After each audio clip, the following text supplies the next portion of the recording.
We have had such a fun time just chatting a bit before the show.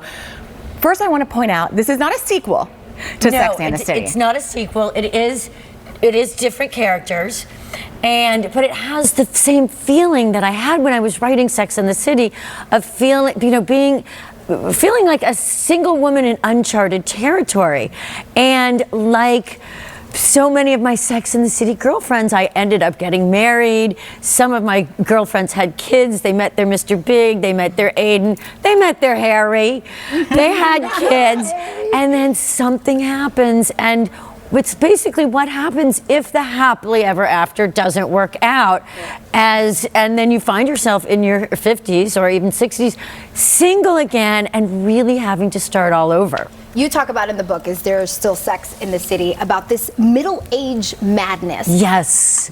I want to know, what is middle-age? Because I feel I'm middle-age. I'm 40. I'm not middle-aged yet. No. What? Okay. One of the things that I explain that has changed very much is our idea of middle age. Okay. It used to be 40. Right. Yeah. Right. But you have to think back. That's what's so different about this. 20, 30, 50 years ago, 40 was middle-aged. People had already had their children. Usually by 40, the children had already left the nest to go to college. Mm-hmm. And so that's when you have a midlife crisis, which makes sense. Now people are having children for the first time in their 40s. Mm-hmm. So it's all... And you changed all moved that, back. With Sex and the City, because I think it just gave women the right to say, we can talk about sex. Yes, we can focus on our career. And exactly. It's okay if happily ever after never happens. Exactly. So this is really about what I found to be a new passage in women's lives, a time when it's bumpy, but it's also a time when you can really reinvent yourself. And I know that we're doing that. We think we're doing it all the time, but... Do you think that there's a tide kind of turning when it comes to aging more gracefully with women and accepting it, and we're not trying to fight it so much, instead we're embracing it and what we learn each and every decade?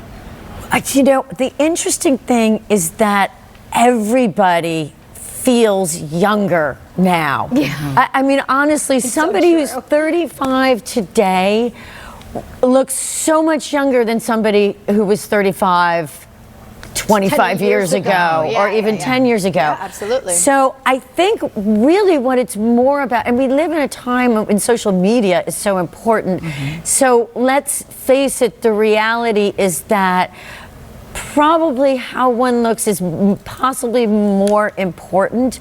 The truth is, as human beings, we like to improve ourselves if we can. So it's a healthy thing. In all aspects, fabulous, in all ways. By the way, and you were just setting the bar once again. Oh, well, thank you. You really are. But now we're going to put you to the test. See, we've been nice, but now we're going to put you to the test. Okay, go for it. Don't worry, it's fun. It's a little game. We are going to play a game. Yeah, it's called Who Said That, and we're going. Okay, so I won't know any of these answers. Oh, no, you will. No, okay, you will. Who said this out of your characters? I'd like a cheeseburger, please, large fries, and a cosmopolitan. Carrie. And the answer is Carrie.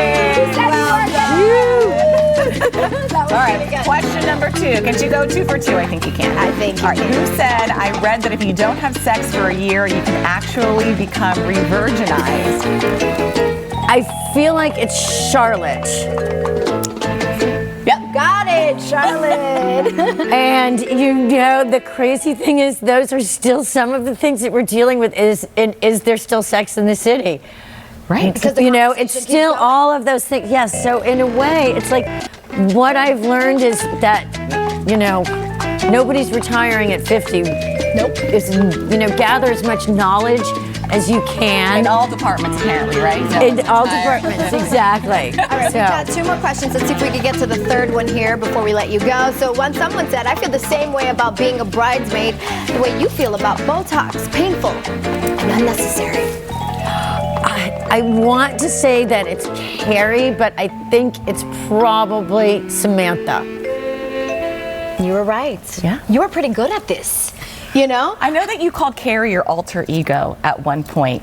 Even in the end, after the movies, everything, or is there another character who you kind of felt more connected to at some point? Well, You know, it's so hard for me to answer that question because, you know, it's in a way, it's like the Sex and the City lifestyle and this idea about single women is so much my life. And, you know, was my philosophy really starting when I was a kid. I had just a lot of ideas about women and you know, really looking at society. So I feel like in the first 2 seasons, the character, I felt a lot of similarities, and then the character takes on a life of its own. Candace, you are such an inspiration for the fashion world. You truly are. And fashion changes all the time.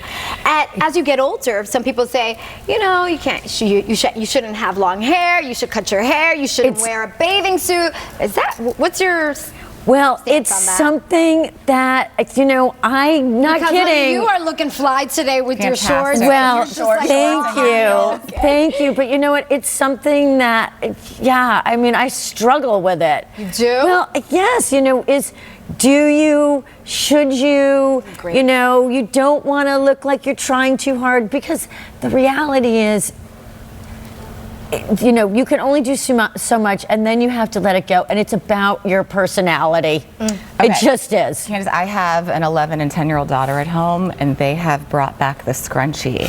So I have a question. Does this excite you? Would Carrie approve of the scrunchie? Carrie hates scrunchies, but Candace Bushnell loves scrunchies. Oh, so now we know.